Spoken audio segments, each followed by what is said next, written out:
Hey everyone, and welcome to the show, which finally has a name. Yes, we all agreed on a name. Yay! It's May Lee, Kelly Hu, Tamlyn Tomita. Yeah, and thank you, Kelly Hu. Yes, we went through several iterations and tossed back ideas. And so, Kelly, I'm going to give you the honor of revealing the name of the new show. Shoes Off Inside. Woo! Yay! It's so appropriate. Right? You know? Yeah. Because in every Asian culture, you take your shoes off when you go in somebody's house, right? Absolutely. And I feel like it's also symbolic because we're all, in our homes, right? We're all doing this out of our homes. But also it's like, you take off your shoes, you relax, everybody's on even footing, right? Literally. And there is just a sense of just kind of letting go and being connected to the ground, being connected to the earth, and we're all energetically, connected. And you're relaxed. It's a beautiful, And you're relaxed. So that we thought, okay, you know what? When you brought that image up, Kelly, when we were talking about the titles, it was like, oh, yeah, that actually makes a lot of sense. Mm-hmm. So yes. So welcome everyone to Shoes Off Inside. Yes, and none of us are wearing shoes, I'm sure, because I'm sitting here in my socks and my slippers. Yeah, exactly. Here we go.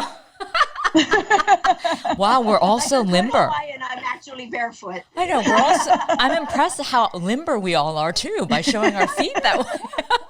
I know, it's super easy. Just put your foot up. Yeah.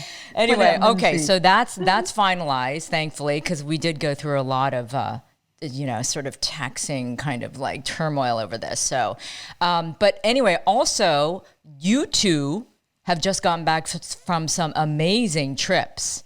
So Kelly, I know you just came back from a sailing trip that you were actually crewing. You weren't just like living it up on like a yacht. You were crewing a sailboat with like a crew. So you got to tell us what that was all about. Exactly opposite from living it up on a yacht. I was working hard.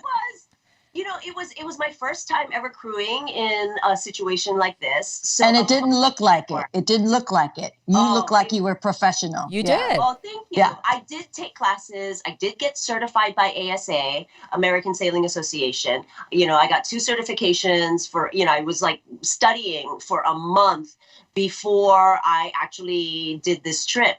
Wow. And we did this rally called the Baja Haha, where it starts in San Diego and it goes to 2 different little ports or bays in Mexico, and it ends in Cabo. And it was an amazing learning experience, I have to say, and it was a lot of hard work. Yeah. Because there was a lot of night sailing, so it took days to get from one point to another. And and during the night, you always have to have somebody on watch, right? You can't just let the boat sail by itself because you never know. Especially, we were 100 boats in this. We started off with 100 boats. People kept dropping out because goodness knows there's a billion things that can go wrong on a sailboat. and so there were people that just kept dropping out. But when you're with that many boats, you have to also be careful you don't bang into each other. I also found out that in 2009, there was a boat that got sunk by a whale. Whale! Like, it must have crashed on the boat or something, and they literally sunk the boat. Nobody died. Thank God. Thank God. Wow. Yeah. But that's the kind of stuff you have to worry about when you're on a boat, you know? So did anything treacherous happen to you guys, or like any storms or anything like that? No, there was a lot of skinned knees and stubbed toes. And, a lot of blood left on deck. It was more or less, I think the hardest part about all of it was just the sleep schedule. Because when you're doing these night shifts, and we were only 5 people crewing on a 42-foot catamaran, we were doing 3 hours on, 3 hours off. So 3 hours you're working, and then 3 hours you have to sleep. And with 3 hours you can't even really get into REM sleep, so you're so exhausted. And we had to do that because I wasn't, I was still sort of new at sailing and everything, so there was a lot that I had to learn.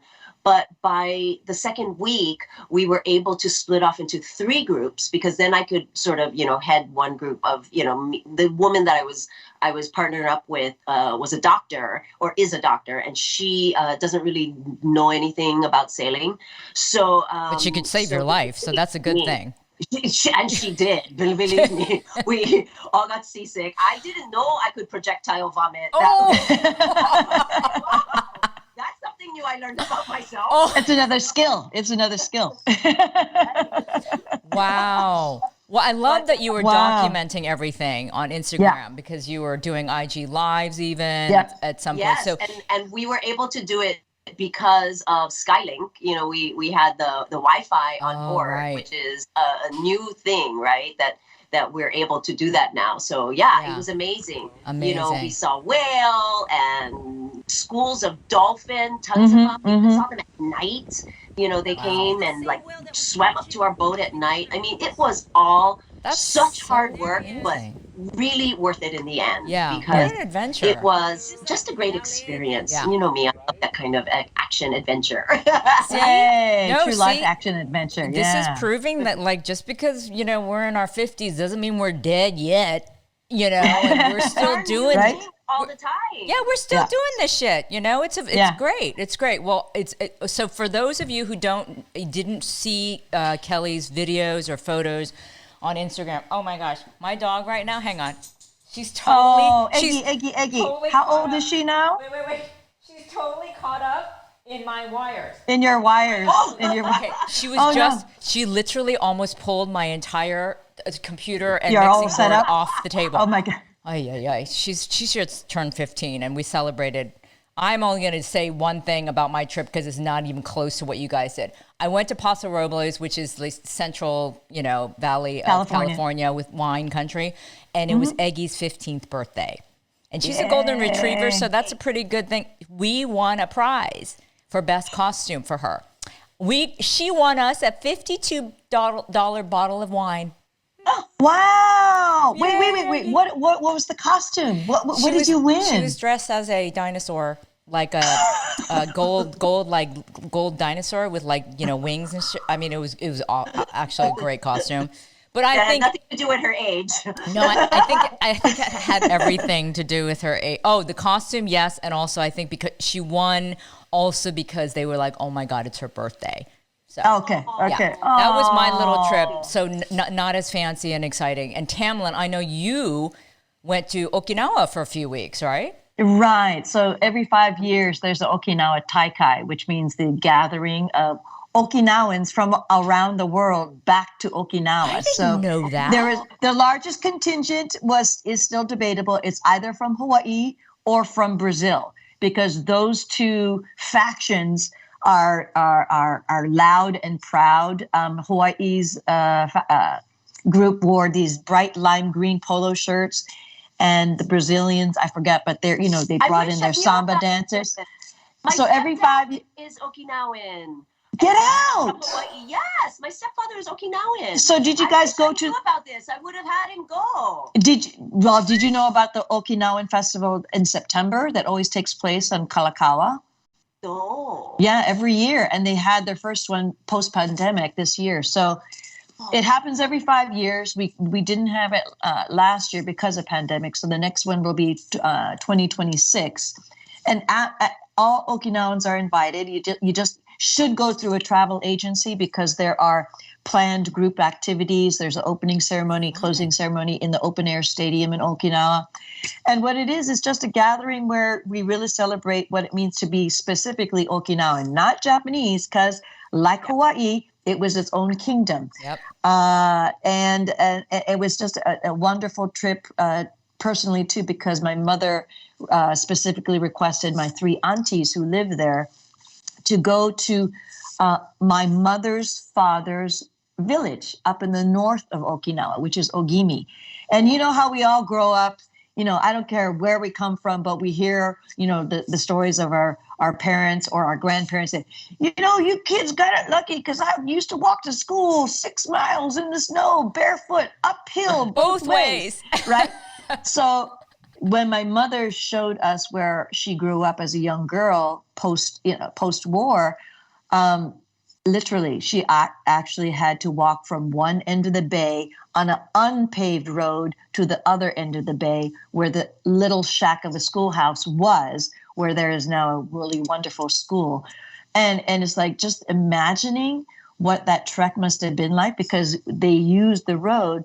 And my niece and nephew, being just total Gen Xers or millennials, they go, well, why didn't you just paddle in a boat? It's like my husband and I were going, oh my God, these kids nowadays, they don't know how they got it.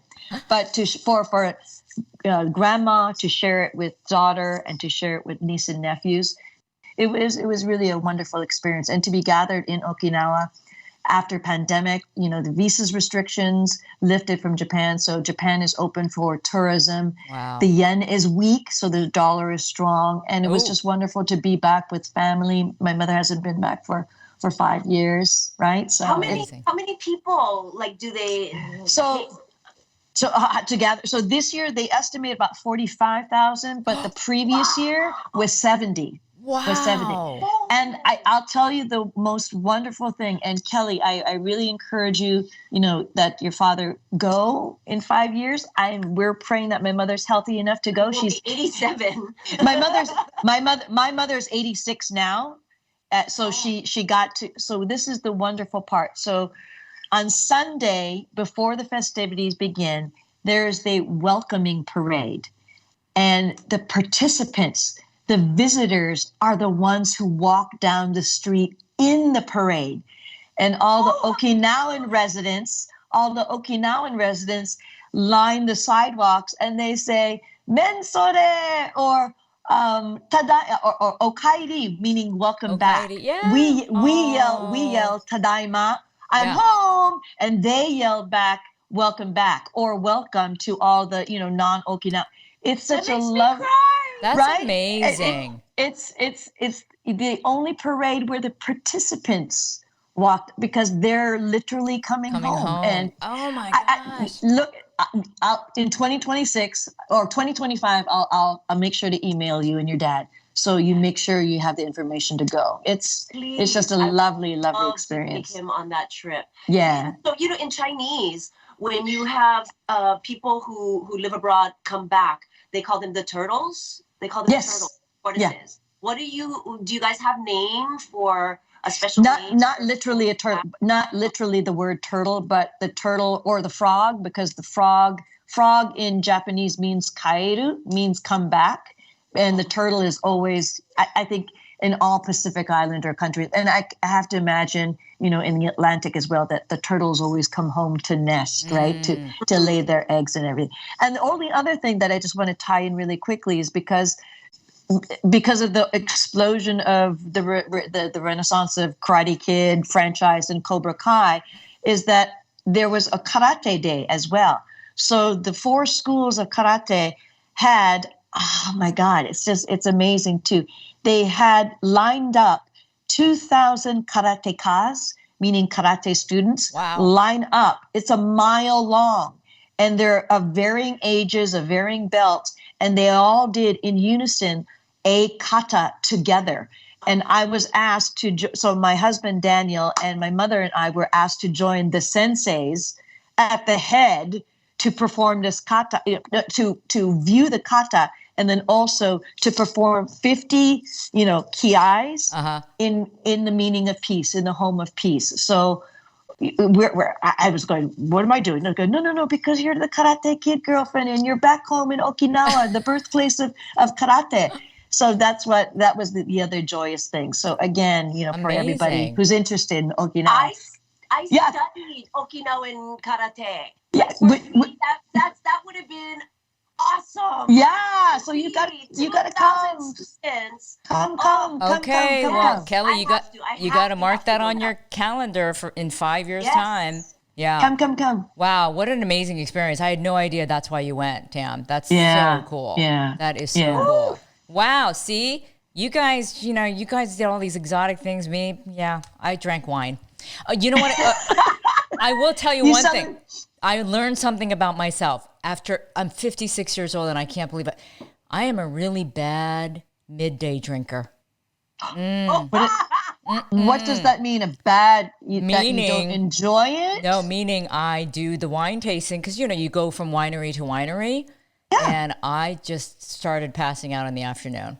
I just yeah. And it's not even like I drank that much. It's just midday drinking. Yeah. It just like, yeah, totally. Yeah. Nice though, yeah. Right? I mean, isn't that what like siesta is all about? Exactly. Ladies who lunch, right? Exactly. Absolutely. So only on vacation can I do something like that. So, wow. Okay. Well, that was a great update on all of your travels. So yeah. Okay. And now we're all back together again. But now we have to move on to discuss something a little bit more serious. And that is the last episode we did. It was pre-election, right? Because midterms were coming up. Now the midterms have passed and we have the results for the most part. As of today, which is Wednesday, November 16th, we're still waiting on the House results, right? So right now the count in the House is 217 seats for the Republicans, 207 for the Democrats. The Republicans only need one more seat to take majority in the House. But the surprising thing was that the Democrats maintained a majority in the Senate, right? So this was not the red wave that was expected by so many people, including Democrats, right? They were almost surrendering. Yeah. It was the Democrats were almost surrendering, saying this is going to happen. We're just going to have to deal with it. And the Republicans were already celebrating. Well, that did not happen. Right. So I'm kind of wondering, first of all, what your reactions were when the midterm results were coming in. What are your thoughts? What do you think happened? Well, I was on a boat. Projectile vomiting. Yeah, exactly. So in between vomiting, I was looking at my. And you were actually surfing. You were actually riding on blue waves. So I think you were safe on the boat. I think you were safe on the boat. Right. Yeah. Right, but it was shocking.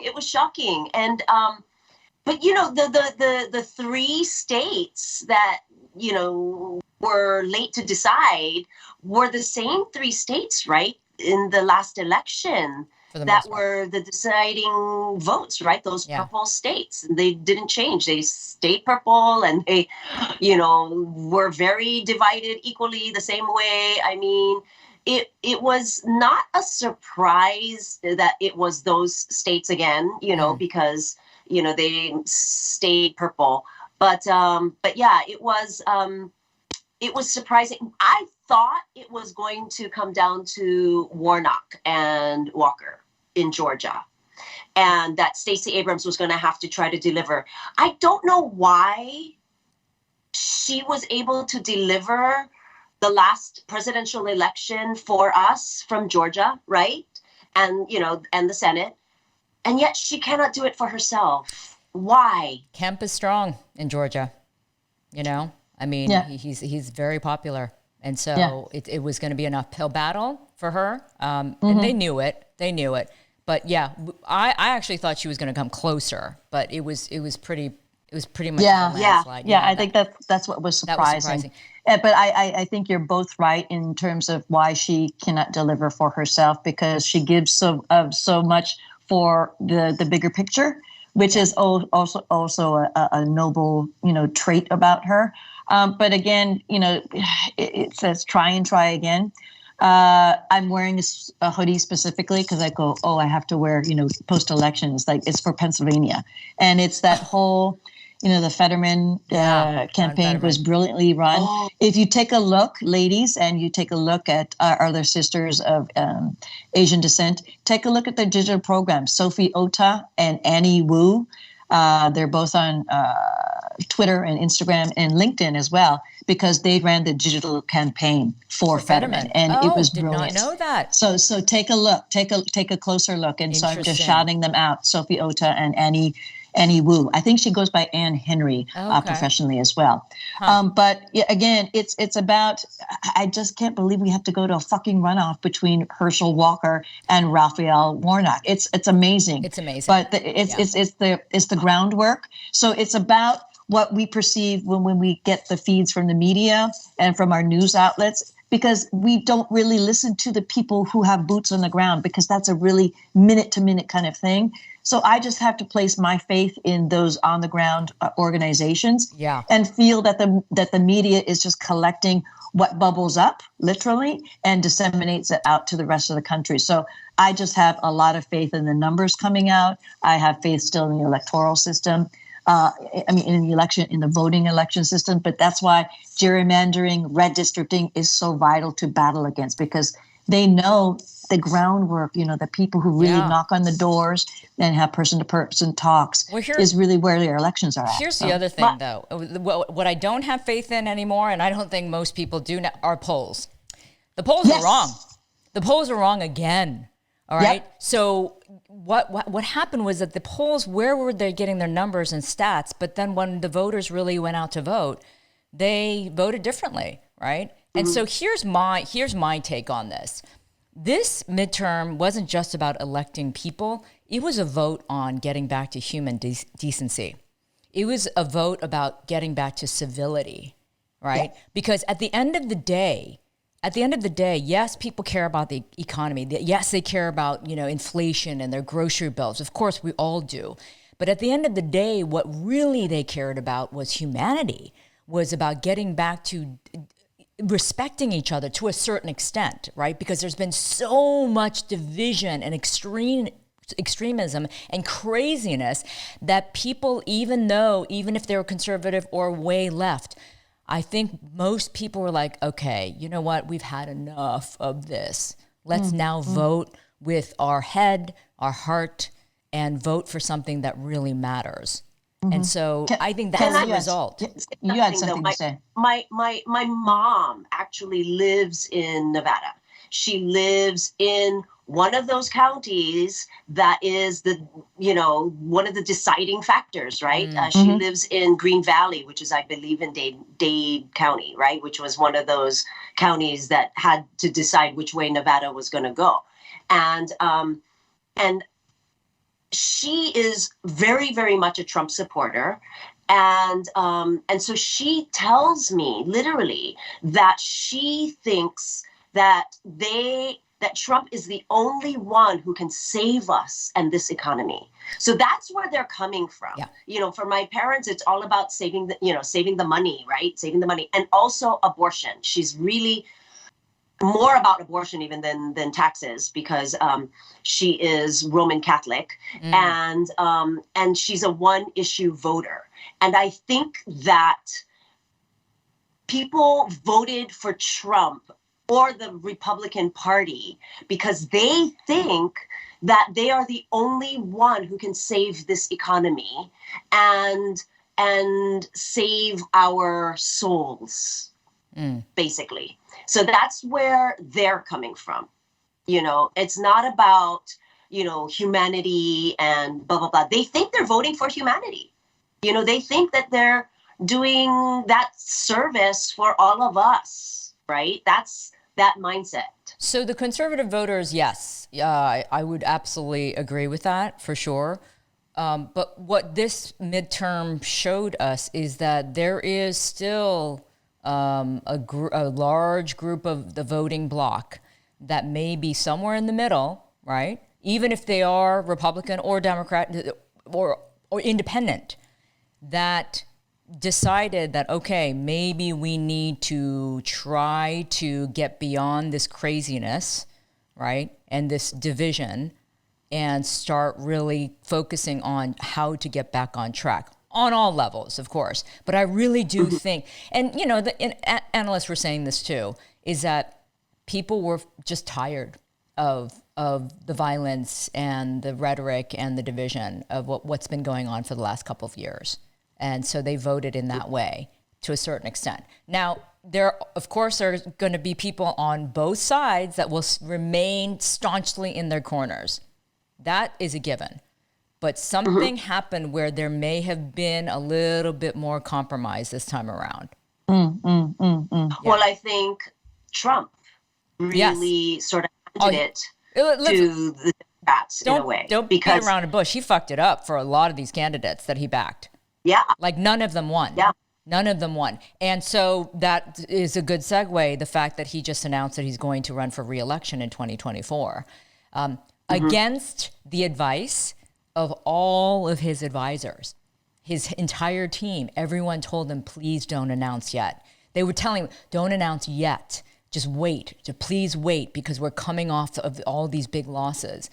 That kind of tells you something about the size of his ego, that he went ahead and announced anyway. He's trying to, he can't handle all that loss and the comments about him being a loser, right? Because that's his worst nightmare. Is that label loser, right?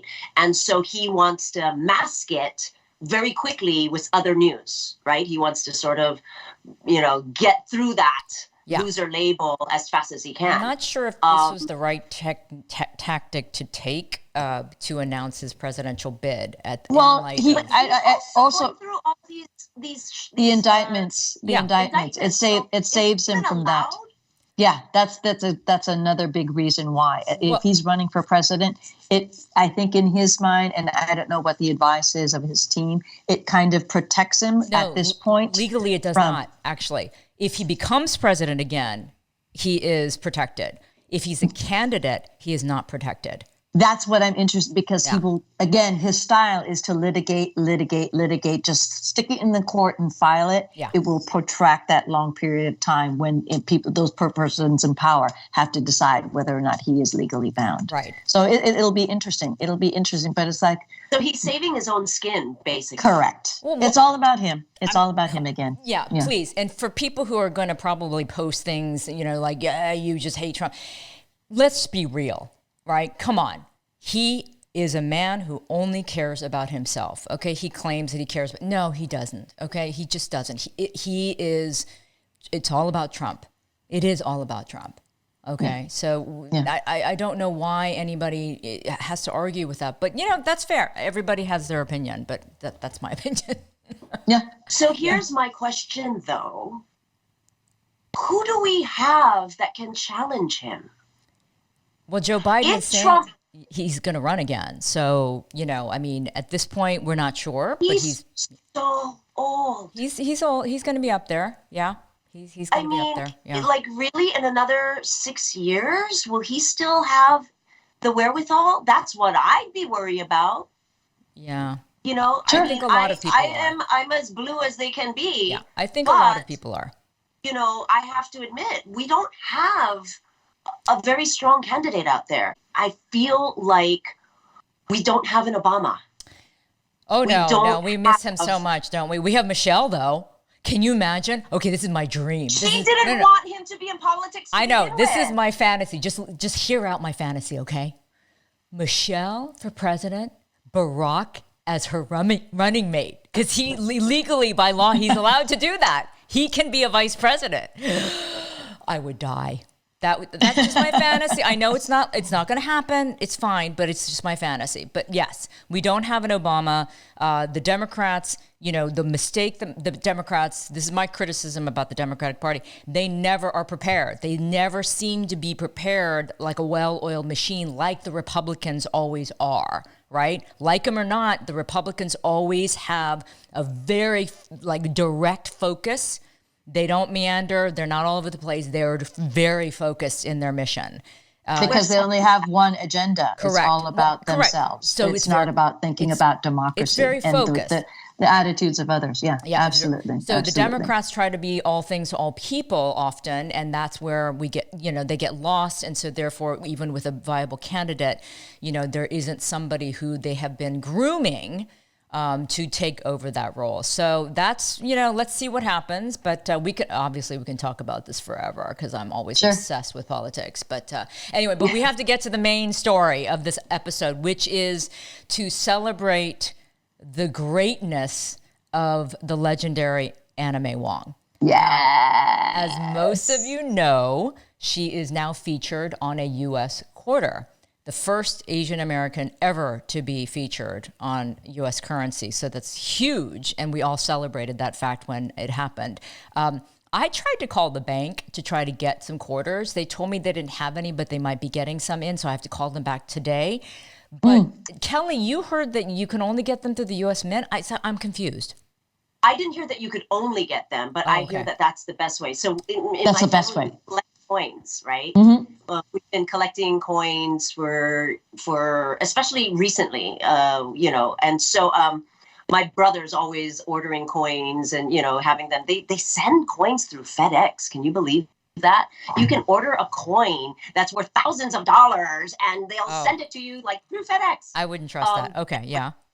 So you can actually call or contact the U.S. Mint, usmint.gov, and they were selling, on the 25th when the coin came out, they were selling rolls of Anna May Wong coins, and you could buy them by the bag, and it's a better way to get them because then they've never been in circulation and they're more, they're directly from the U.S. and more of a collectible. Right. Okay. I can only imagine that Christmas presents are going to be, or Christmas stockings are going to be filled with Anna May Wong coins, especially for Asian Americans.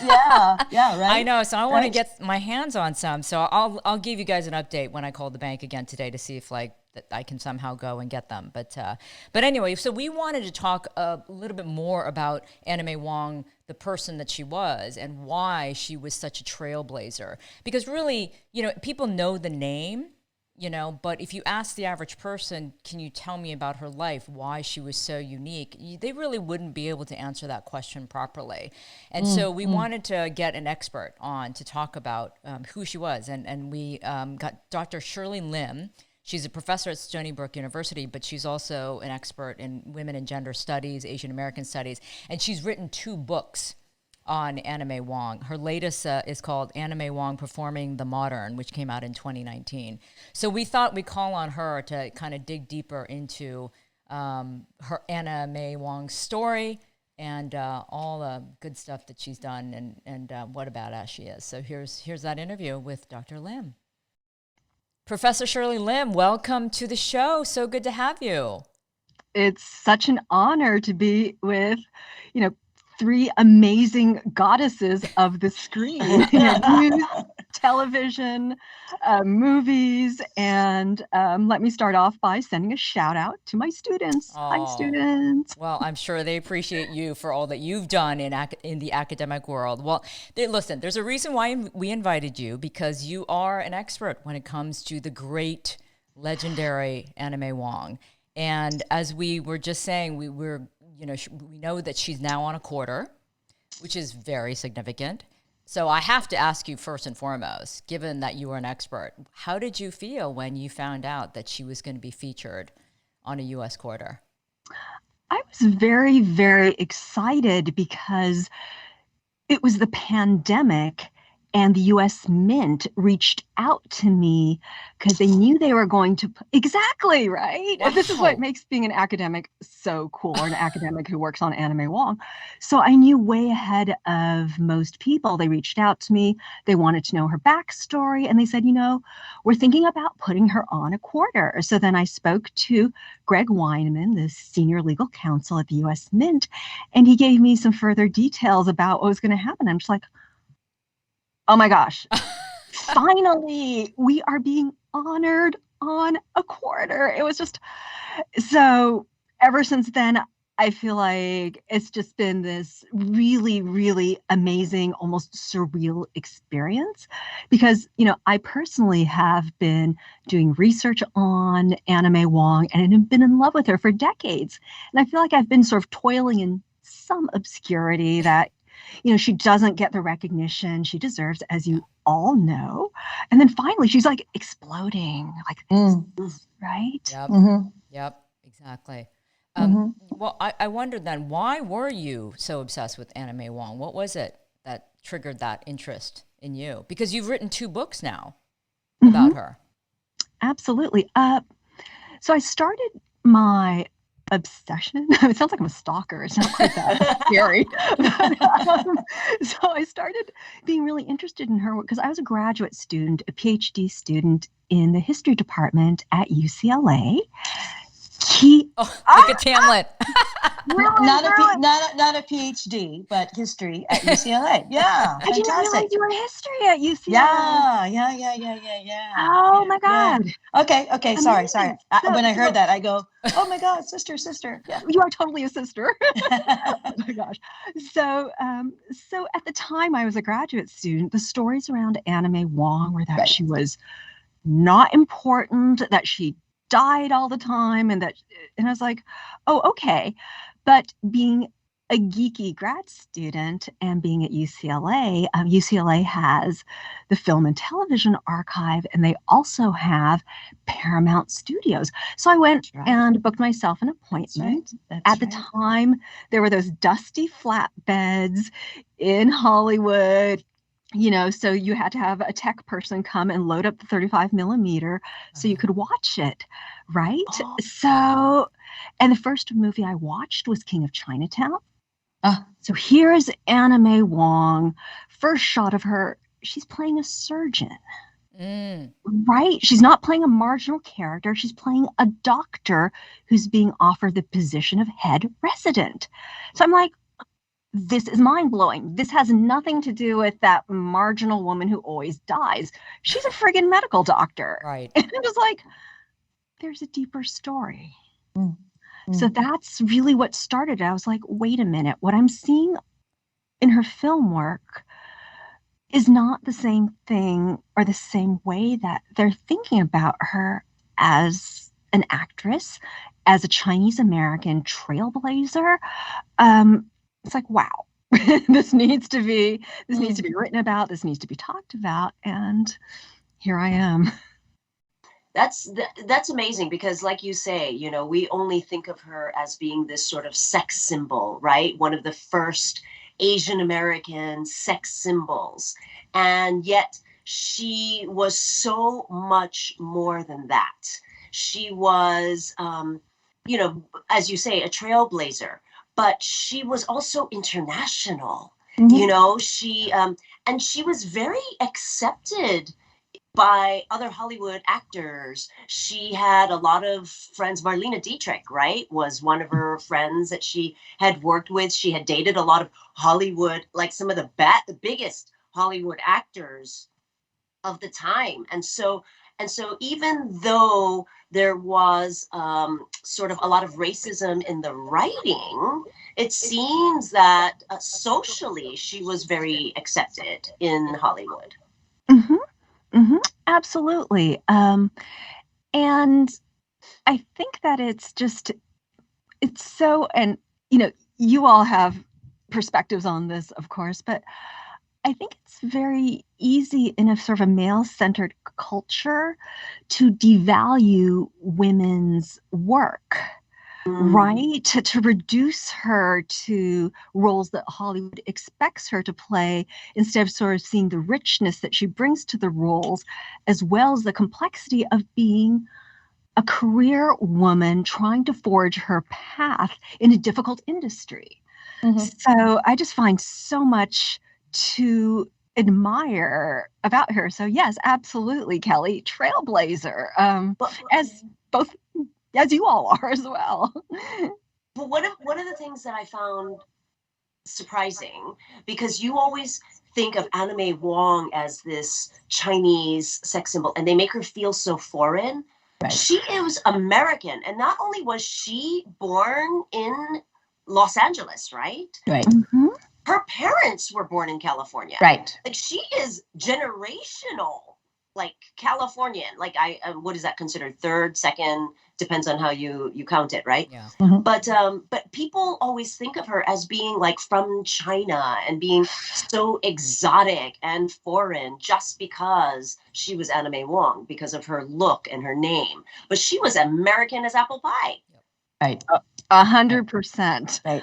American. And I think what's also gets left out of that, because you're right, it's so easy to present her as this beautiful sex symbol, because she is a beautiful sex symbol, but she's so much more complex than that. And, since we're Asian American Pacific Islander women, we have more of an understanding that there were things like the 1882 Chinese Exclusion Act. So I think what a lot of people who might see some of those photographs of her, what they don't realize is that she's American born, very much, as you say, but because she's of Asian descent and Chinese descent, she had to not only have an identity card, which other American citizens did not have to have, but every time she left to go to Europe, Australia, elsewhere, she had to register her citizenship so she wouldn't be detained. So she had to file this paperwork beforehand.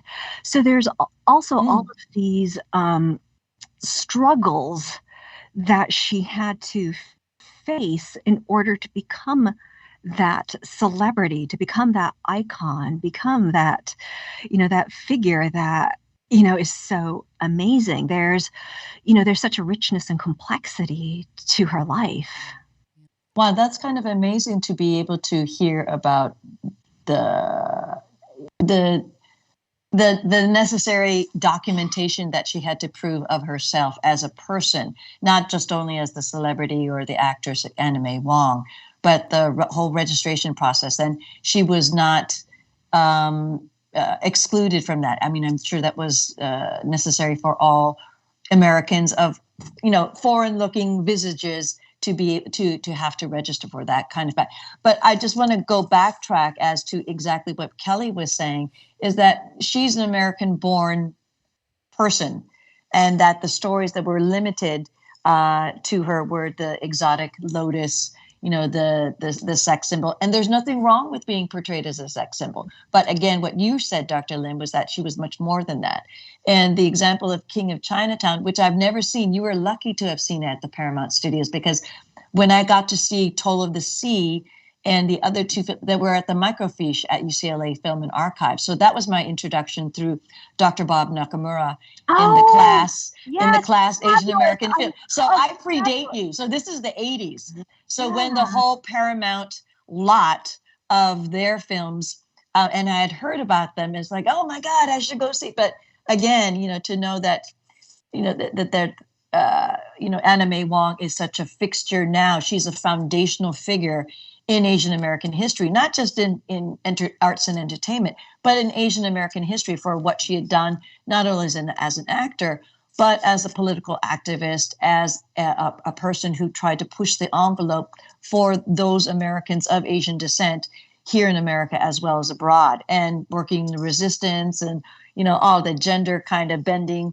roles and personalities that she happened to come across. This is why we regard her as such a trailblazer. She's just not a Hollywood figure. She's just not the badass, person who died 1,000 times. This is what her quote is, that she died 1,000 times because you always see her die. But she tried to push the envelope. She tried to widen the horizons for those depictions of Asian Americans. And this is why she's so deserving of the quarter. She's so deserving of being the foundational block of what it means to be American and of Asian descent. Dr. Lim, let me ask you this then. With all of her accomplishments and all of the trailblazing and all of the racism that she faced and fought against, and she even left America because she was like, I'm done. I'm going to go seek out, more opportunities in Europe for a little while. In all of your research, did something completely surprise you, take you by surprise in what you learned about her? Because there's so much we don't know about her. So tell me, did you have an aha moment or like, oh my God moment when you were doing research on her? Everything. I don't want to quite say everything. I'm sure. Moment. But there's all these times when she either pushes back or she really reconfigures herself to become a successful actress. And one thing that's immediately popping into my mind right now, and I'm sure I'll think of millions of things as soon as we're done with this, but she goes to Europe because she's not liking her Hollywood roles, and she goes to London and she says, okay, I'm going to try the theater. So she's versatile, right? So then she stars in a play opposite Laurence Olivier, no S. I know, it's like Laurence Olivier. And the British press says, oh my gosh, why is she speaking with this American California twang? So then what she does is she takes elocution lessons. She takes accent lessons, which is why when you hear her, she has that sort of trippy upper class British accent. Make no mistake, she's working class. She worked at age 8 in her family's laundry. She's working class, California, LA, American girl. But you hear her speak in this trippy voice. But what it does for her is it allows her to make that transition from the silent movies into the talkies. Because you compare her to the legendary Sesu Hayakawa, who does not make that transition because he has this thick, what's considered to be a thick immigrant Japanese accent. So you see them in Daughter of the Dragon, 1931, Paramount, and you can hear that difference, the Anna May Wong with her very posh voice. And then that's right. Sesu Hayakawa with his, wait, what did he just say? Beautiful man, beautiful man. Gorgeous expressive, man. eloquent, but we're talking the talking era. And so what really makes me go wow and impresses me is the way that Anna May Wong meets these kinds of obstacles. Because, as you all know, as actresses, as journalists, and as Asian American Pacific Islander women, there are many obstacles that get thrown in our way all the time. Gasp worthy, lawsuit worthy sometimes. Yeah. But she's finding a way to navigate a very white and male elite system. And so she's not always going to come across in ways that would satisfy the self-righteous who only have one definition of proper behavior for an actress, a non-white actress, a working class non-white actress. But what really takes my breath away is the way that she still keeps fighting to try to find a way, however she can, to do what she loves to do. Now, didn't she even go as far as learning other languages? Yes. Yes. So mind-blowing. She leaves Los Angeles in 1928. She goes to Berlin, Germany. And then she's in Paris, she's in London. And they hire her to make what are called pan-European films. So it's the same plot, the same idea, the same story and movie, but it's done in different languages. So it can play throughout Europe and throughout the colonial world internationally, which is why she's such a big star. So she speaks German, she speaks French, of course she speaks English, and then she adopts that upper crust accent. So she's, and I think that's something else that she doesn't get credit for, right? You've put your finger on it, that she's one smart cookie. She's smart. That's what I was going to say. She was so smart and so sort of clever, again, during this time when women, didn't matter what color you were, they weren't seen as full-bodied individuals, right, with any kind of rights. And here she is, an Asian woman, making these courageous decisions, regardless of the outcome almost. Right. So that is, that is, I don't know, that is the definition of badass for sure. But can we talk about that really heartbreaking moment for her? And we're talking about The Good Earth, right? The Pearl S. Buck book that was made into a movie. And it was a huge budget, right? Huge budgeted film. And she wanted so desperately to play the main role. But she was I thought she was thought of as a shoo-in for that role, and then the studio decided to say, right? Yeah, you're too Chinese, right? Yeah. For this Chinese role. And instead they wanted to give her this secondary role that was, again, playing up this typical stereotype. So I always thought that story showed, once again, her bravery of just saying, well, F you, I'm not going to take that role, right? And you know what? Okay, you've exactly put your finger on on what makes her so extraordinary. So instead, I mean, it was a huge disappointment, no question. Sure. But instead of sitting on her ass, here's what I love about Anna May Wong. The very day she realizes that she's not going to get a leading role in The Good Earth, she goes and she files that immigration paperwork to go to China. Her first and only trip to China. Right. You know, she's American born. She's never been. It's the exclusion era. You don't go back and forth because they make it very difficult. Mm-hmm. So she wants to go join her family who's in China. So this is what makes her incredible and a badass, because she then books her one and only trip to China. Not only that, she hires a cinematographer. She makes her own documents film. it. Yes. Yep. I mean, this is why she's extraordinary. And by the way, I'm getting the signal that we need to wind this down because Phil needs to go because we have a hard stop at 3:00 and it's now 3. Oh, I thought the 3 was just him, not you. Yeah, I'm in the studio, so I have to also. Oh, okay. All right. Okay. Well, then we will wrap this up. But Dr. Wow. Lim, I mean, there was so much more We have to have wanted a part to talk. two. We will have part two. But you know what? I think Exactly. at least we hit on the fact that we all know, and let's get across once again, that Anna May Wong is a legend. Not because she was just an actress, but she was a rule breaker, a trailblazer, a badass, and she was courageous beyond anyone's comprehension for that era, for sure. And even now. And for our era now. Yeah, even now. Right. So, Shirley Lim, thank you so much. It was a pleasure, and we will have you back on for sure. Yeah, for sure. Thank you. Many times. Thank you. Many times. Thank you. This was amazing being on screen with all of you. Thank you. This was great. You're so welcome. Thank you. Bye. Thank you. Thank you, Stony Brook students. Yay. Yay. Oh, they'll love that. Thank you. I know.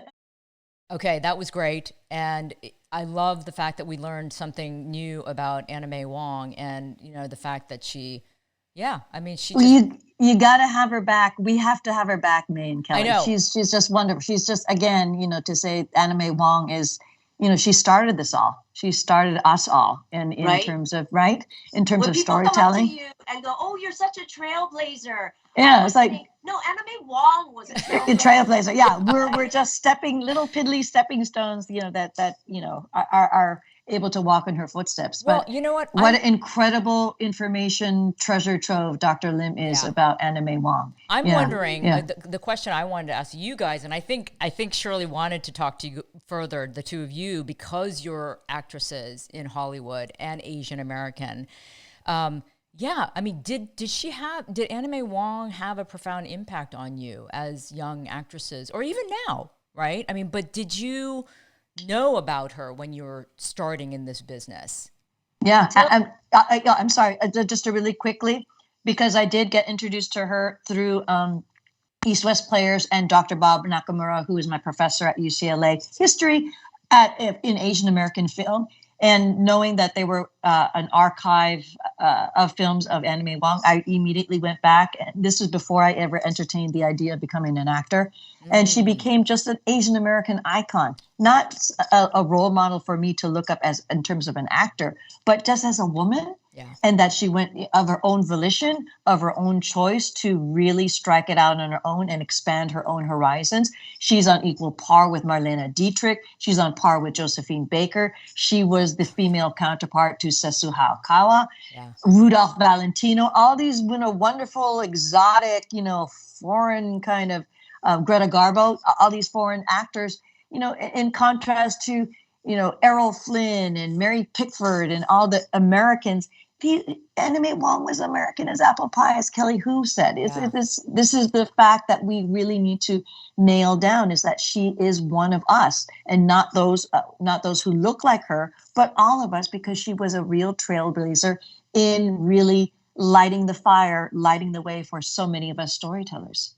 And super You know, talented. yeah, I really didn't know very much about her, to tell you the truth. Even growing up, I didn't know very much about her at all. But she was to me just this image of this flapper, very sexy, you know, woman in that era. And I'm obsessed with that era. I love that era. My whole bedroom is decorated like a 1930 Shanghai bordello. It's a little weird, but you know, it's just, she was just, I always just thought of her as being this sort of sex symbol, which, you know, I think so many people did, right? Because all they know is like one image of her.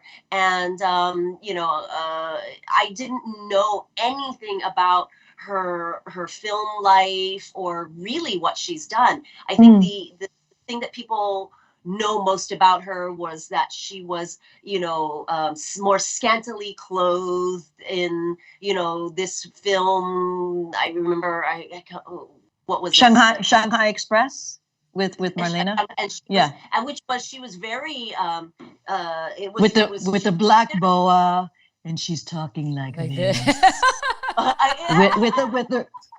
with her beautiful hands. Yes. Right? Yeah. But she was, yeah, I mean, I'm so glad that we had this conversation and learned that she was so much more than that. I mean, she deserved and so the smart. recognition. So smart. And also, I hope this coin makes people go out and do a little bit of, you know, like, you know, a little bit more research on who she was, and maybe watch her movies again, you know, for the first time. The other thing is that we should mention is that she was very glamorous. And she was a fashion icon at that time, not just the Asians, the world. She was a fashion icon. She was a trendsetter. So, you know, she kind of like embodied everything. It's truly amazing. She really was a truly amazing individual. Okay, ladies. So before we sign off, it is Thanksgiving is right around the corner. Did it just come up like all of a sudden? I was like, wait, what do you mean Thanksgiving is coming up? So we have to talk about just Thanksgiving traditions, if you guys have any. I will start off. Believe it or not, someone who does not really cook or doesn't really, you know, cook because I don't have the patience for it. I do like it though. I am the designated Thanksgiving chef for my family. For years, I have been the designated chef. I make the most fantastic Thanksgiving dinner. My turkey is legendary. Yeah. Really? Uh-oh. Yes. I see an upcoming episode. Okay. Yes. Okay. Because Asians, okay, I don't want to stereotype, but within my family at least, Asians aren't really turkey people. Like for a lot of Asians, it's an acquired taste, right? So, but my turkey, when my relatives have tried it, you know, other family members, they would be like, oh my God, this is the most delicious thing I've ever eaten. Yes. So here's the thing. Do you brine? No. You don't brine? No, I have another secret. You spill. Okay. It's actually very simple. I always get an organic turkey. And so I take olive oil and fresh herbs, and I chop up all the herbs in the olive oil, and then I start molesting the turkey. And what I mean by that is I stick my hand with that oil and the herbs under the skin, and I start massaging all over the turkey. And I mean all over, and get all of that inside, you know, under the skin so that it's absorbed. Then when I start cooking the turkey, I put a can of chicken broth in the pan so that it helps keep the moisture going. And then I'm a big baster. Covered. I tent it, but I baste like at least every hour, if not more often.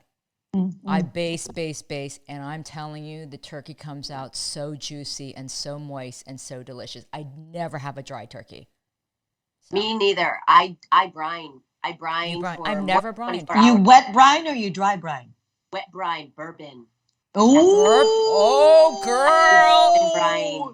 Yeah. Wow. Literally, every time my turkey comes out, the meat is falling off the legs. The legs are like coming off. Yeah. Right. It gets very moist. And so that's the thing. Like most people who don't like turkey, it's not the taste that they don't like; it's the dryness. It's the dryness, right? Yeah. You're right. People You're right. don't want to feel like they're eating sand. Yeah. Right. Yeah. So that's for me the big secret is brining. I do a bourbon brine. So maybe you can try the bourbon brine plus your thing and see if that makes it even more moist. All right, it'll come out of the oven and the turkey will be like, blah.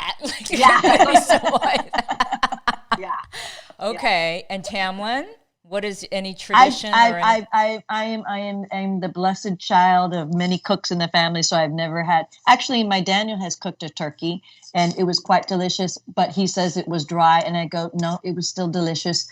I've heard so many techniques: dry brine, wet brine, bourbon, butter, olive oil. But my family, my cousin has took on the tradition of cooking the Thanksgiving turkeys because there's 3 of them, and he deep fries them.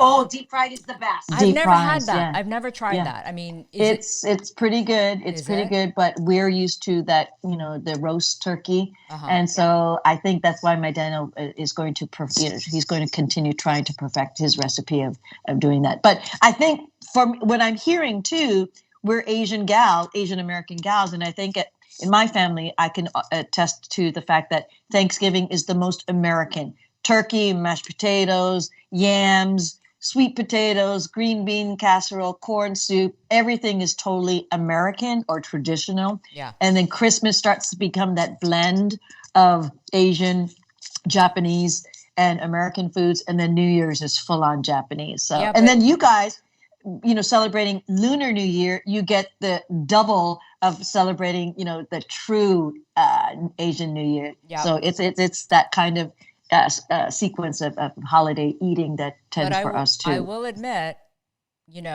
our Thanksgiving dinner, our table may include some kimchi. Yes. Yeah. I mean, it's just, you kind of have to have kimchi on the table. Doesn't matter. On a Korean table? It's like, this is not dinner. Yeah. Of course.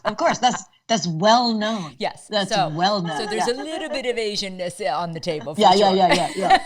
Try kimchi turkey. Yeah. Oh my God, that would be so fascinating. I know, right? I wonder if there's a recipe. Somebody sent us a recipe for kimchi turkey. I bet there is. I bet there is. Like my mom used to make fried rice with kimchi. Yeah, of course. In place of stuffing, like as a side dish. So Oh yeah, the fusion is there for sure. But my friend Grant makes the best mochi stuffing, mochi rice stuffing.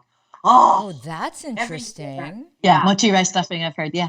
Oh, I've never heard of that. Unreal. Okay. Hawaii style. Yeah. Well, you know what? We're gonna have to do a cooking episode of some kind, a food episode. So we got to think about that too. Okay. Anyway, so much to talk about, but that does it for this episode. I mean, happy Thanksgiving to you guys and to everyone.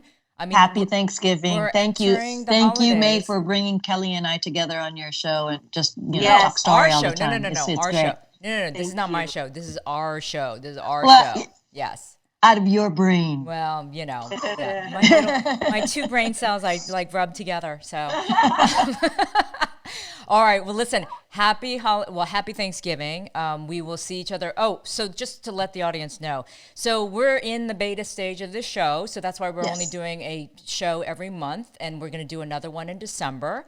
But then in January, we'll do a more formal launch, and we'll give you more details as they come along. But so hopefully you guys are enjoying it so far. Give us some comments, some feedback, anything you want, because we'd love to hear from you. But yeah, we're just getting started, right, ladies? Yeah, we are 50s. Yeah, 50s and fabulous. Thank you. All right. See you guys, everyone. And we'll see you next time. Bye.